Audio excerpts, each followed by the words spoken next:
হাসরে যখন বিচার কাজ শুরু হবে তখন সর্বপ্রথম হিসাব নেওয়া হবে নামাজের। নামাজ হলো ভেস্তের চাবি, তা আমরা সকলেই জানি, কিন্তু জানা সত্ত্বেও আমরা নামাজ পড়ি না। প্রিয় নবী হাদিসে বলেছেন, বেনামাজিদেরকে দুনিয়াতেই 5টি শাস্তি দেওয়া হবে। বেনামাজিরা দুনিয়াতেই এই 5টি শাস্তি না পাওয়া পর্যন্ত মৃত্যুবরণ করবে না। মৃত্যুর আগে তাদের এই শাস্তি ভোগ করতে হবে। প্রিয় নবীর এই হাদিসটি অবশ্যই শেয়ার করে দিবেন। প্রিয় নবীর হাদিস জেনে যে ব্যক্তি অন্যের কাছে শেয়ার করলো না, তাকে প্রিয় নবী উম্মত বলে পরিচয় দিবে না।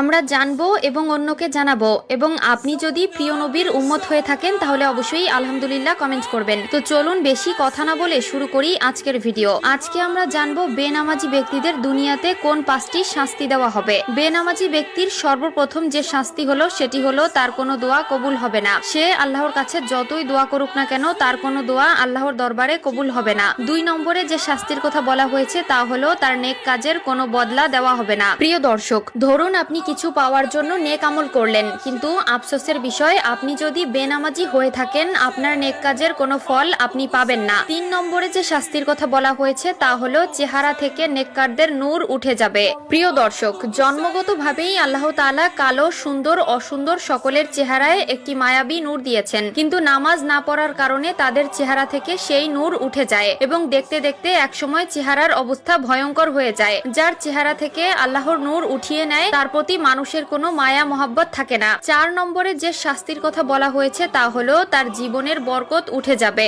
আয় রোজগারে বরকত থাকবে না, ব্যবসা বাণিজ্যে কোনো সাফল্য পাবে না, সংসার জীবনে একটার পর একটা অশান্তি লেগেই থাকবে।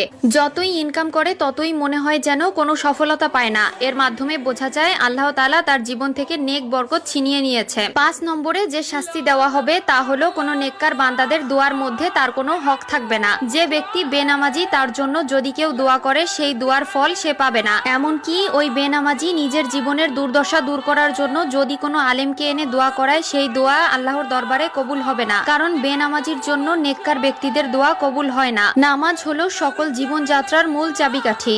আপনি নামাজ পড়লে আপনার জীবনের সকল সমস্যার সমাধান পাবেন। আপনি নামাজ পড়লে আপনার জীবনের সকল বাধা বিপত্তি কেটে যাবে। এমনকি আল্লাহর রহমতে আপনার জীবনটা খুব সুন্দরভাবে কাটিয়ে দিতে পারবেন। আল্লাহ আমাদের সবাইকে 5 ওয়াক্ত নামাজ পড়ার তৌফিক দিক, আমিন।